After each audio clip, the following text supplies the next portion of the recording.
अस्सलाम वालेकुम जी। उम्मीद है कि आप लोग खैर वाफियत से होंगे। खबर ये है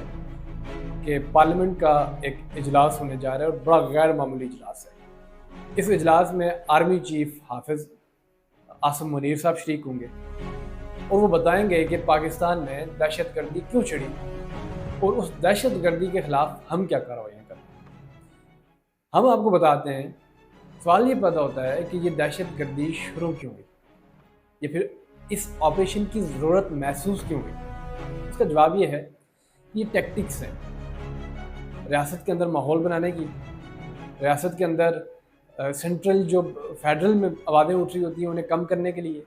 अटेंशन डाइवर्ट करने के लिए, कुछ डॉलरी जंगों के लिए, कुछ डॉलरों पाउंड्स के एवज़ ये सारा माहौल क्रिएट किया जाता है। थर्ड वर्ल्ड कंट्रीज़ के जो करता धरता होते हैं वो हमेशा से अपने अकाउंट्स, अपनी जायदादें और अपने मामलात जाके वेस्ट में बनाते हैं, पावरफुल कंट्रीज़ में बनाते हैं। डिसीजन पावर्स जो होते हैं या डिसीजन कॉरिडोर्स जो होते हैं उनके पास जाकर अपनी वेल्थ जमा करते हैं, फिर उनके इशारों पर हालात पैदा किए जाते हैं और नाचते हैं। 11 अक्टूबर बड़ी इंपॉर्टेंट डेट है। 11 अक्टूबर को खैबर पख्तूनख्वा में एक ग्रैंड पश्तून जरगा होने जा रहा है, जिसमें पश्तून तहफ़्फ़ुज़ मूवमेंट के सरबराह मंजूर पश्तीन गालिबन खैबर पख्तूनख्वा के 34 से 36 या 38 अजला है, वहाँ वो विज़िट कर चुके हुए हैं। वो खैबर पख्तूनख्वा के बच्चे बूढ़े बूढ़े और हर जवान के पास जा रहे हैं, ना सिर्फ नज़रियाती लोगों के पास बल्कि दूसरे नज़रिए रखने वाले लोगों के पास। आप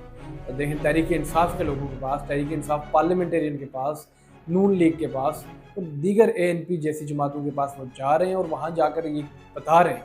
कि खैबर पख्तूनख्वा बड़े मसाइल का शिकार है, खैबर पख्तूनख्वा के वसाइल को लूटा गया है, खैबर पख्तूनख्वा के हालात इस नहज पर पहुँच चुके हैं कि हमें मिलजुल कर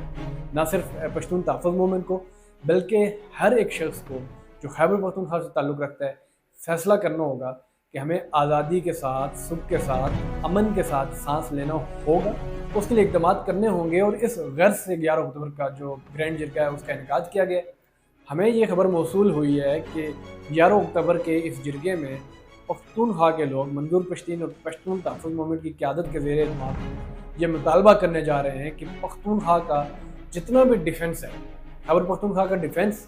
आज़ाद किया जाए, पाकिस्तान की अफवाज को वहाँ से निकाला जाए।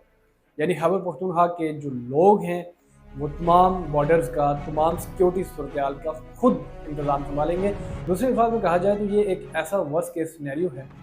कि एक जंग छिड़ने का, एक बदअमनी का, एक नई लहर का अंदेशा होता है। तो ऐसी सूरत-ए-हाल में बजाए पार्लियामेंट में जाके आर्मी चीफ अपने पपेट्स को ब्रीफिंग दें,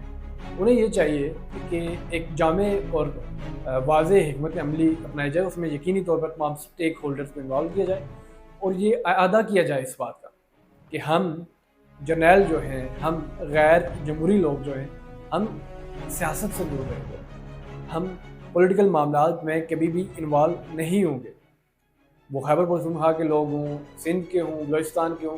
किसी भी सूबे के हों, वो आज़ाद हैं, वो अपने हक़ को इस्तेमाल कर सकते हैं, हक़ आज़ादी राय का इस्तेमाल कर सकते हैं, वो अपनी जायदाद का हक़ रखते हैं, वो हर तरह का हक़ रखते हैं। तमाम सूबों के लोगों को इक्वल राइट्स हैं, तो तभी जाकर सूरत-ए-हाल बेहतर होगी। खैबर पख्तूनख्वा के लोगों को ये महसूस होगा कि हमें इस मुल्क के अंदर हक़ मिल रहा है, आज़ादी मिल रही है और हम बराबर के शहरी हैं। बलूचिस्तान के जो हालात हैं वो आपके सामने हैं और बलूचिस्तान के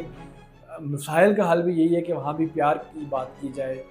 प्यार के साथ बात की जाए, उन लोगों को इन्वॉल्व किया जाए, सिचुएशन में इन्वॉल्व किया जाए। अदरवाइज़ अगर आप कड़वी ज़ुबान इस्तेमाल करेंगे, कार्रवाइयाँ करेंगे, दहशत गर्दी के जैसे बीज बो कर फिर आप ऑपरेशंस की बात करेंगे, तो ये लोग वायलेंट हो जाएंगे और इन लोगों के वायलेंट होने के नतीजे में पाकिस्तान के लिए कुछ खैर की खबरें नहीं होंगी और पाकिस्तान के लिए खैर की खबरें न होने का मतलब ये है कि पाकिस्तान के लोग बुरी तरह से पिस जाएंगे। तो आपसे इल्तिमास है कि खुदारा कुछ रहम करें